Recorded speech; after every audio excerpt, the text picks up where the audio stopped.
In today's video, I will walk you through how to make a dramatic sky in Adobe Photoshop.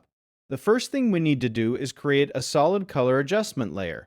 Once the color picker appears, just hit OK. It does not matter which color you choose at this stage. After that, turn the layer off. Now double-click on the color thumbnail of the adjustment layer and sample a color from the sky. Once you pick the sky color, make it darker and desaturate it a little bit. Then hit OK. Turn the layer back on. Next, select the mask of the adjustment layer and press Ctrl or Command+I to invert it. Now grab the brush tool, make sure the foreground color is set to white, and start painting over the clouds. Paint only on the clouds and stay away from the trees. Also, make sure you are using a soft brush while painting. Once that is done, double-click on the right side of the layer to open the layer style options.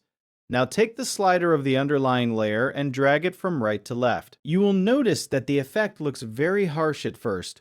To soften it, hold Alt on Windows or Option on Mac, then click on the slider to split it. Drag one side of the slider all the way to the right, and then slowly bring it back toward the left until the transition looks smooth and natural.